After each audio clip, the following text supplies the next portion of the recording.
स्वागत है सभी का आज मेरे YouTube चैनल पर। आज मैं आप लोगों के लिए क्वेश्चन लेकर आया हूँ।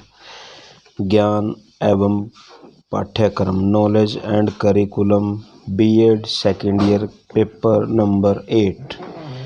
इसका बड़ा ही इम्पोर्टेंट क्वेश्चन है जो आप लोगों के लिए मैं आज लेकर आया हूँ। राष्ट्रवाद एवं सार्वभौमिकता।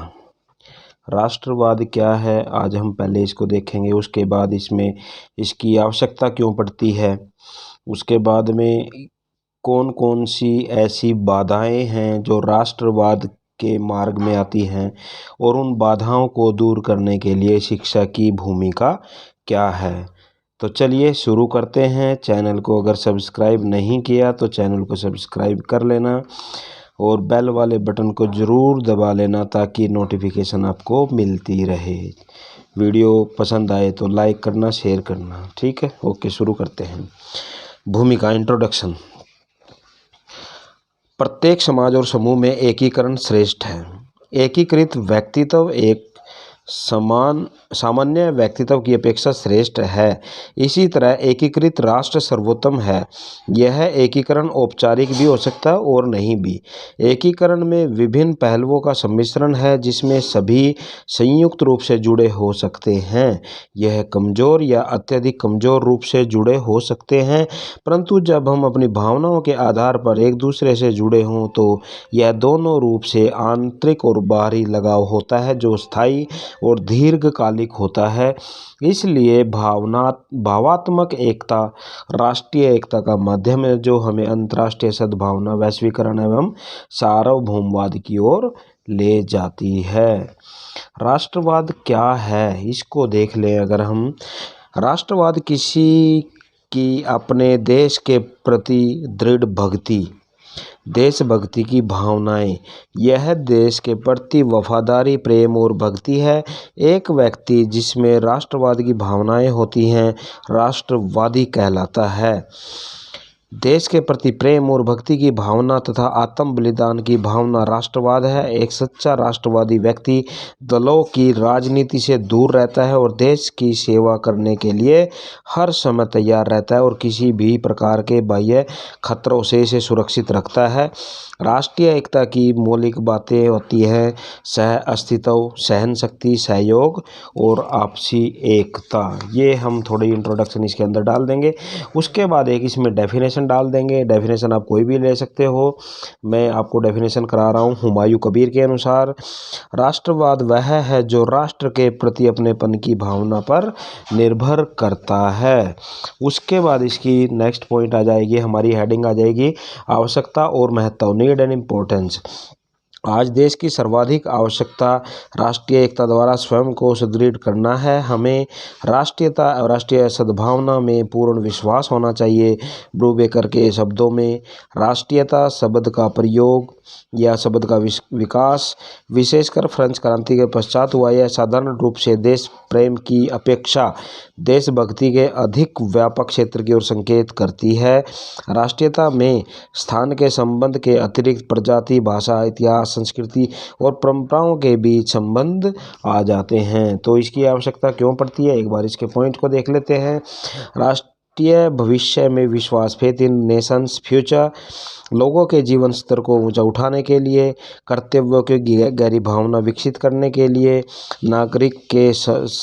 सभी नागरिकों के साथ में समान व्यवहार करना और लोगों का एक दूसरे को समझना और एक दूसरे की संस्कृति परंपराओं का आदर करना। उसके बाद क्यों आवश्यक है राष्ट्रीयता, तो सबसे पहले हम पॉइंट देखते हैं प्रजातांत्रिक राष्ट्र, एक डेमोक्रेटिक कंट्री। स्वतंत्रता के पश्चात भारतीय नेताओं ने लोकतांत्रिक तंत्र को अपनाया जिसे बनाए रखना है। इसके लिए देश के सभी नागरिकों को प्रजातांत्रिक मूल्यों की शिक्षा देनी होगी। यह प्रजातंत्र की सफलता के लिए पहली आवश्यकता है। धर्मनिरपेक्ष देश, जनसाधारण का विभिन्न धर्मों में विश्वास होने के अंतर्गत भारत में धर्मनिरपेक्षता को स्वीकार किया गया है। प्रत्येक का अपने धर्म में गहरा विश्वास है। देश शिक्षा की प्रक्रिया ही उन्हें इस बात से अवगत करा सकती है कि सभी धर्मों का आधार एक ही है और अंतिम उद्देश्य भी समान है। अनेकता में एकता, यूनिटी इन डाइवर्सिटी।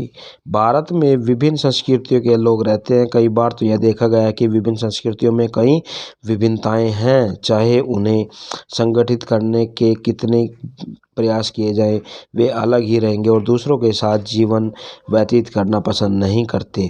अतः किसी परस्पर सांस्कृतिक संपर्क का आयोजन व परिपालन किया जाना चाहिए। उसके बाद नेक्स्ट पॉइंट आ जाता है भौगोलिक विभिन्नताएं। भारत एक विशाल देश है। अगर हम विभिन्न धर्मों की भौगोलिक स्थिति को देखें तो उत्तर व दक्षिण दो दिशाएं हैं जिसमें विविधता और अनेकता है। एक क्षेत्र के लोगों की भिन्न भिन्न जीवन प्रणाली, आदतें, परंपराएं आदि हैं जिनकी दूसरे क्षेत्रों में रहने वाले लोगों के साथ शायद ही कोई समानता हो। अतः उन्हें इस बात का ज्ञान देना आवश्यक है कि वे सर्वप्रथम भारतीय हैं। उनकी उन्नति और समृद्धि उनके राष्ट्रीय मूल्यों में विश्वास पर निर्भर करती है। जैसे अगर मैं एग्जांपल लूँ, हरियाणा की जो संस्कृति है, पंजाब की जो संस्कृति है, और अगर हम दक्षिण साइड में चले जाएं, केरला की जो संस्कृति है, तमिलनाडु की जो संस्कृति है, वो मेल नहीं खाती। तो सबसे पहले हमें हर हिंदुस्तानी को, हर भारत में रहने वाले को अगर कोई पूछे आप क्या, तो सबसे पहले हमें हिंदू, मुस्लिम, सिख, ईसाई की बजाय सबसे पहले हमें बोलना होगा हम भारतीय हैं। ठीक है।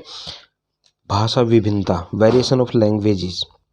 भारत में रहने वाले लोग संपर्क उद्देश्य हेतु भिन्न भिन्न भाषाएं बोलते हैं। इन भाषाओं में इतनी विभिन्नता है कि एक व्यक्ति दूसरे व्यक्ति को समझने में पूर्णतः विफल रहता है। सभी भाषाओं को समान महत्व और स्थान देना कठिन है।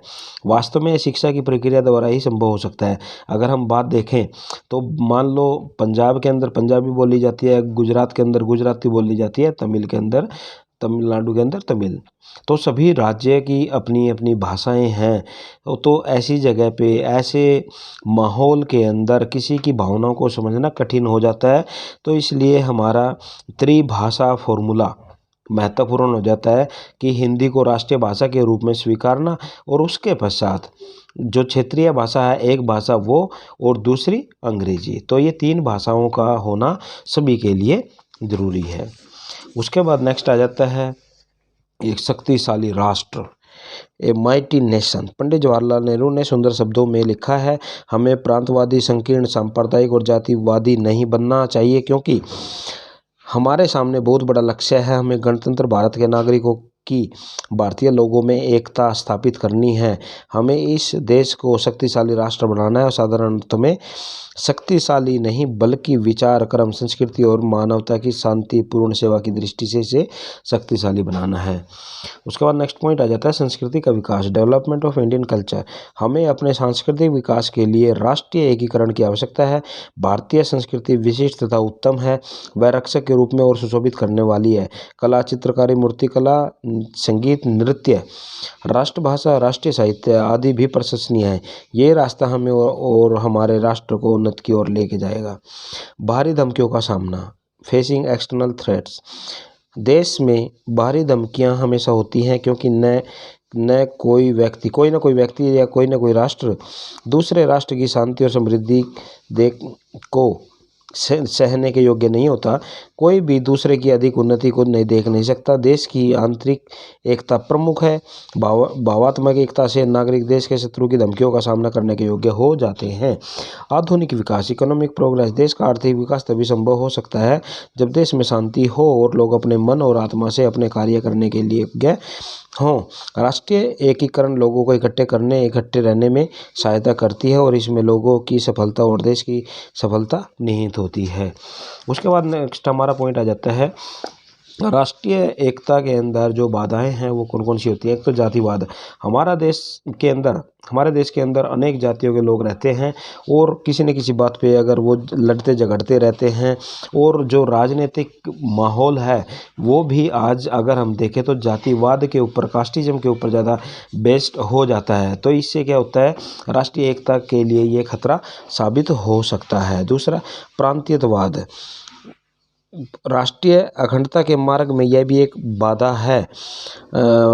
भारत सरकार ने प्रशासनिक व अन्य सुविधाओं के लिए देश को 30 प्रांतों में विभाजित किया, परंतु हम प्राय प्रांतों में भी परस्पर संघर्ष की स्थिति को देखते हैं। आसाम, मेघालय या मणिपुर ने अपने प्रांत में रह रहे बाहर के लोगों के विरुद्ध संघर्ष प्रारंभ कर दिया है। हर राज्य अपने पड़ोसी राज्य के साथ में विभिन्न मुद्दों पर उलझा रहता है। तो ये भी एक राष्ट्रीय एकता के अंदर बाधा का काम करता है। उसके बाद विभिन्न धर्म और सांप्रदायिकता। हमारे देश के अंदर विभिन्न धर्मों के लोग रहते हैं और उसकी सांप्रदायिकता के कारण वे एक दूसरे के साथ में लड़ते झगड़ते रहते हैं। तो शायद ये भी एक राष्ट्रीय एकता के मार्ग में बाधा का काम करती है। उसके बाद विभिन्न भाषाएं। भारत देश के अंदर अनेकों भाषाएं बोली जाती हैं, और ना तो उत्तर भारत का व्यक्ति दक्षिण भारत के लोगों की भावनाओं को या उनकी जो भाषा है उसको समझ सकता है, और ना ही दक्षिण भारत के लोग उत्तर भारत के लोगों की भाषा को समझ सकते हैं। तो ये भी एक राष्ट्रवाद के बीच में बाधा का काम करती है। उसके बाद इतिहास और एकता। History and unity. देश के ऐतिहासिक अतीत को भी राष्ट्रीय एकता की राह में बाधा के रूप में देखा जाता है। कुछ लोगों का विचार है कि यह देश कभी भी एकजुट नहीं हो सकता, क्योंकि यहाँ नस्लें, धर्म, संप्रदाय, समुदाय इत्यादि अस्तित्व में हैं। इस बाधा पर जीत प्राप्त करने की एकता की एक गुप्त धारा पर बल देना पड़ेगा, जो अभी शायद हमें देखने को नहीं मिल रही है। उसके बाद विभिन्न संस्कृतियाँ। भारत देश के अंदर विभिन्न संस्कृतियों के लोग रहते हैं, डिफरेंट कल्चर के लोग रहते हैं, और कुछ का कहना, सभी लोग अपनी संस्कृति को श्रेष्ठ बताने का प्रयास करते हैं। तो ये भी शायद एक बाधा का काम करती है। उसके बाद सुयोग्य नेतृत्व का अभाव। भारत देश के अंदर एक सुयोग्य नेतृत्व का अभाव रहा है, क्योंकि जो नेता जिनको एक आम आदमी चुनकर संसद में या विधानसभा में या राज्यसभा के अंदर भेजता है, वो लोग कुर्सी के लालच के अंदर आके लोगों को लड़ाने का काम करते रहते हैं। तो जब तक एक सुयोग्य नेतृत्व का अच्छा व्यक्ति नहीं मिल पाता, तब तक ये भी एक बाधा का काम करता है, क्योंकि ये लोग जाति, धर्म, संप्रदाय और भाषा के बीच बो रहे हैं। उसके बाद आर्थिक अंतर, इकोनॉमिक डिफरेंस। धनी और निर्धन वर्ग, जमींदार और कृषक, उद्योगपति और श्रमिक के बीच की चौड़ी खाई होती जा रही है। देश में इतनी असमानता है कि कुछ लोग धन से खेल रहे हैं और कुछ लोगों को दिन में भोजन के भी लाले पड़े रहते हैं। उसके बाद में सामाजिक अंतर, सोशल डिफरेंसेस। भारत में राष्ट्रीयता एकता के सामाजिक परिस्थितियां तथा सदा उत्तरदायी रही हैं। उच्च और निम्न जाति में गिनना रहेगी, जो राष्ट्रीय एकता के रूप में बाधा का काम करती है। संकीर्ण राजनीति। भारत के अंदर बहुदलीय प्रणाली है, और धर्म और समुदाय और व्यक्तिगत हितों के आधार पर ये दल बने हैं, और ये दल हमेशा आपस में लड़ते रहते हैं और लोगों को लड़ाते रहते हैं। तो ये भी एक बाधा का काम करती है। उसके बाद मूल निवास संबंधी प्रतिबंध। भारत में विभिन्न नौकरियों को लेकर मूल निवास के प्रतिबंध की समस्या है। जिन प्रांतों को देश की प्रगति के कार्य करने चाहिए, वे उन्हें एक अलग देश माना जाता है। इस प्रकार की बाधाओं के होते हुए भी सभी प्रांतों के लोगों को एक ध्वज के नीचे लाया जा सकना बड़ा मुश्किल हो जाता है। उसके बाद बेरोजगारी, अनएम्प्लॉयमेंट। शिक्षित बेरोजगारी देश की एकता को एक बड़ा खतरा है। बेरोजगारी से कुष्ठा, ग्रंथियां, द्वंद्व, व्यग्रता, असंतोष को जन्म मिलता है। ये मैंने पॉइंट बोला, शिक्षित बेरोजगारी मतलब पढ़े लिखे। अनपढ़ बेरोजगारी हो या ऐसी बेरोजगारी हो, भाई लोग पढ़े लिखे ही नहीं हैं। यहाँ तो क्या है, भारत देश के अंदर पढ़ लिखने के बाद बेरोजगारी है, लोगों को काम नहीं मिल पाता है, तो पेट पालने के लिए फिर वो दूसरे काम में लिप्त तो हो जाते हैं। तो शायद ये भी एक बहुत बड़ी बाधा का काम करती है। उसके बाद राष्ट्रीय एकता में शिक्षा की क्या भूमिका है। एक तो शिक्षा के लक्ष्य होना चाहिए। सबसे पहला विकास, सेल्फ डेवलपमेंट, आत्मविश्वास, सेल्फ कॉन्फिडेंस। राष्ट्रीय चरित्र का निर्माण, बिल्डिंग ए नेशनल कैरेक्टर, दृढ़ अभिलाषा और संकल्प, स्ट्रॉन्ग विल एंड डिटर्मिनेशन। राष्ट्रीय संस्कृति, मूल्यों के सम्मान और आचार नीति तथा आध्यात्मिकता। ये कुछ पॉइंट हैं जो लोगों के अंदर होने चाहिए, शिक्षा के लक्ष्य ये होने चाहिए। उसके बाद आ जाता है पाठ्य वस्तु। पाठ्य वस्तु में विषय प्रसंग भारतीय इतिहास से, संस्कृति, परंपराओं, मानवीय मूल्यों से संबंधित होने चाहिए। विश्व ख्याति प्राप्त करने के लिए देश की सामाजिक, आर्थिक और राजनीतिक संरचना को प्रजातंत्रीय सिद्धांतों पर आधारित होना चाहिए। राष्ट्रीय चरित्र और अभिलाषा शैक्षणिक संस्थाओं में सभी अनुशासनों से ज्ञान संबंधित है। अष्टांग योग के 10 मूल्यों का अध्ययन और अभ्यास, यम नियम के अंतर्गत स्वयं का विकास पाठ्य वस्तु की रुचि का ही भाग होना चाहिए। उसके बाद राष्ट्रीय संतति और समाधान, अध्ययन, आविष्कार, विस्तार पाठ्य वस्तुओं की सूची का एक महत्वपूर्ण भाग होना चाहिए। राष्ट्रीय साहित्य का अध्ययन पाठ्यक्रम का एक भाग होना चाहिए। राष्ट्रीय भाषा का अध्ययन पाठ्यक्रम का एक अनिवार्य भाग होना चाहिए। और नैतिक और मानवतावादी शिक्षा अनिवार्य विषयों के रूप में पढ़ाई जानी चाहिए। उसके बाद निर्देशन की विधियाँ, व्यक्तियों को सीखने का अभ्यास प्राचीन ज्ञान पर आधारित होना चाहिए। सूचना की आधुनिक तकनीकों का प्रयोग किया जाना चाहिए। अनुशासन पर विशेष बल दिया जाना चाहिए। और अध्यापक और शिष्य संबंध, अध्यापक एक मिलनसार व्यक्ति की भूमिका निभाने वाला होना चाहिए। कक्षा का विद्यार्थी उसे एक आध्यात्मिक मानव स्वीकार करता है। अध्यापक और विद्यार्थी दोनों में समाज, राष्ट्र और वर्तुलाकार समाज के साथ गंभीर संबंध स्थापित होने चाहिए। अध्यापक की भूमिका, कक्षा तथा स्कूल में अध्यापक वह आदर्श है जिसका छात्र हमेशा अनुसरण करते हैं, पूजा करते हैं। इसलिए जैसा अध्यापक होगा वैसा ही विद्यार्थी होगा। राष्ट्रीय भावना के साथ वह एक अच्छा आदर्श होना चाहिए जिसका प्रभाव विद्यार्थियों के ऊपर ज़्यादा से ज़्यादा पड़े। उसके बाद पाठ्य पुस्तकों का पुनर्गठन, देश में राष्ट्रीय एकता और प्रेम की भावना लाने के लिए पाठ्य पुस्तकों का दोहराया जाना आवश्यक है। विद्यालय संबंध, समुदाय संबंध, आधुनिक कक्षा को सामुदायिक जीवन का दर्पण होना चाहिए। कक्षा में सभी बच्चों को विभिन्न समुदायों के अनुभव प्राप्त करने के अवसर प्रदान किए जाने चाहिए। सही भाषा नीति का विकास और निर्धारण भी विद्यार्थियों में राष्ट्रीय और भावनात्मक सद्भावना लाने में सहायता कर सकता है। धार्मिक और नैतिक शिक्षा, बच्चों को धार्मिक सभी धर्मों से संबंधित जो अच्छे अच्छे गुण हैं वो शामिल किए जाने चाहिए और नैतिक शिक्षा दी जानी चाहिए। समाज और राष्ट्र सेवा, विद्यार्थियों को एनसीसी, एनएसएस से संबंधित कार्य हैं उसमें लगा देना चाहिए। सहपाठ्य गतिविधियों का प्रयोग करना चाहिए, जैसे राष्ट्रीय दिवसों को मनाना, महान व्यक्तियों के जन्म दिवस को मनाना, विभिन्न समुदायों के त्योहारों का आयोजन करना, राष्ट्रीय झंडे का सम्मान करना, खेलकूद और अन्य क्रियाएं, शैक्षणिक भ्रमण, राष्ट्रीय उत्सवों का आयोजन करना, वाद विवाद और विचार गोष्ठियों का आयोजन करना और विस्तार भाषण करना। तो ये कुछ पॉइंट हैं शिक्षा से संबंधित जो हम क्लासरूम के अंदर, स्कूल के अंदर करके बच्चों के अंदर राष्ट्रीयता या राष्ट्रवाद का निर्माण कर सकते हैं और अपनी जो देश की एकता और अखंडता है उसको बचा सकते हैं। अगर क्वेश्चन आपके समझ में आया होगा तो इस वीडियो को लाइक कर देना, शेयर कर देना और कमेंट बॉक्स के अंदर लिख के बता दिया करो अगर कोई प्रॉब्लम आती है तो। ओके, ठीक है सभी।